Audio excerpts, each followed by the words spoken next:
وعثمان محمود بور مدو bal waxaad ka warantaa wadankaad ku sugan tahay imaaraadka oo aad adigu u dhoon dalooshood waliba degan tahay saldhig military baa laga siinayaa berbera bal saldhigga military horta soo kula muuqda adiga saldhigga military de waxaan khayr iyo baraka inuu ku yeelaya ma jirto waxa weeyaan saldhigyadana waxa weeyaan waa dawlad aad iyo aad u yar weeye dadkeeduna uu yahay tirada Djibouti uu ka yar yahay waliba ka sii yar yahay waa dal aad iyo aad u yar hadduu bato wax lagu qiyaasaa ilaa 600 oo kun oo qof 1 milyan ma gaaraan inta ciidamo ka noqon kartaana waa iska yar tahay inaga hore inuu qaacidooyin ay ka jirtay dalkeena oo Ruushka iyo Mareykan mid lagu digara daqiiqadaha la naga baxa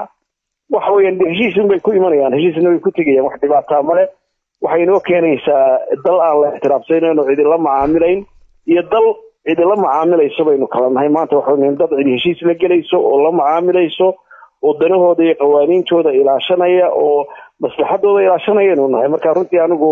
waxa weeyaan dalka Imaaraadka dad muslimiin dad dhaqan aynu kala duwan nahay oo diin ahaan iyo dal ahaan iyo dhaqan ahaan waxinoo yeelaya maaha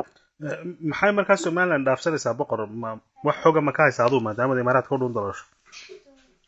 horta waxa ugu weyn ee waxna la qaban karaysaa waxa weeyaan inay inala dhismo ciidan ahaan iyo awoodeena ciidan iyo dhaqaalaheena iyo mashaariic aynu ka helo horumarineed iyo haddii aan laba leeyahay hiro iyo dhaqaale inuu ka soo hoyin karta oo dalkeena wax fari karta xaggii aqoonsiga ma laga yaabaa in xaggaas Somaliland ay la soo qaado oo wax ka weyn oo marka laga yimaado dhinaca ciidamada iyo carabta albaabadooda wayna ka xidhnaayeen meesha aqoonsigeena uu ka xidhnaana dalalka carabta way ahayd dawladda federaalku haddii ay sida ay hadda loo arko ay ka muujiso xumaan ka muujiso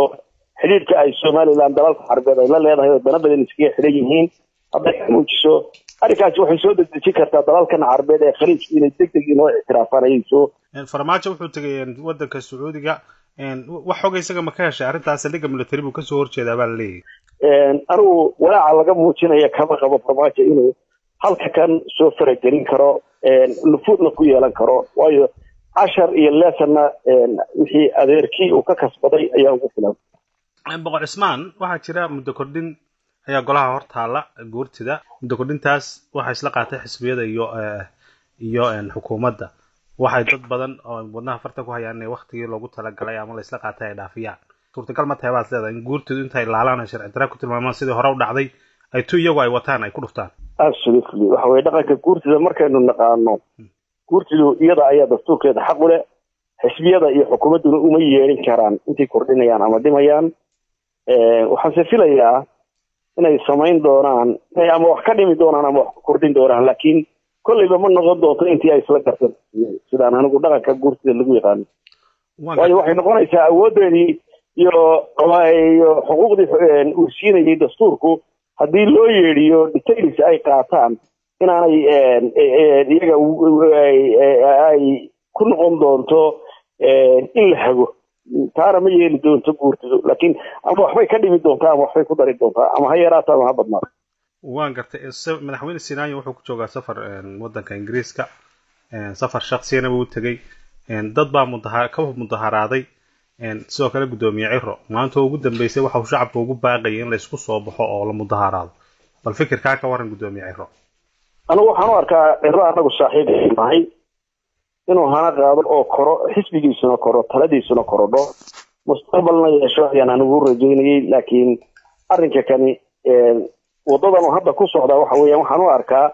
inay awoodii Ciro iyo kalsoonidii shacabku inuu muuqdo inuu u dhilmayo sida basashu u dhilanto awoodiisii inay soo dhilmayso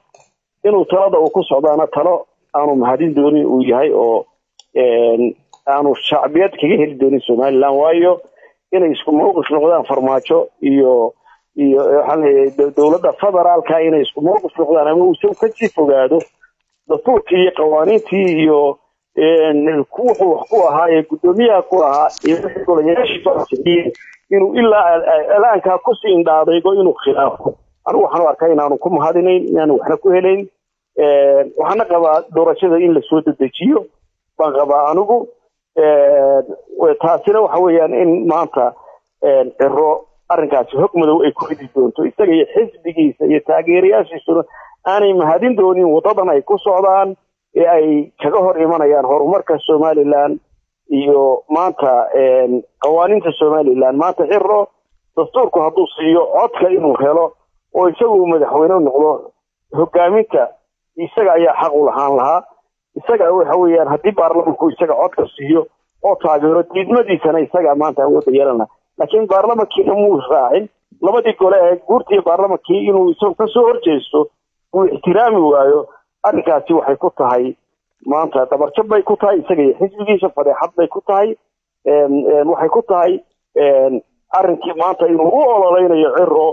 inuu dalka kan meel madow ku rido ayaan ugu arkaa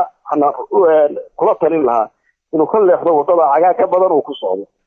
aad baad mahadsantahay boqor Cismaan Maxamuud Buurme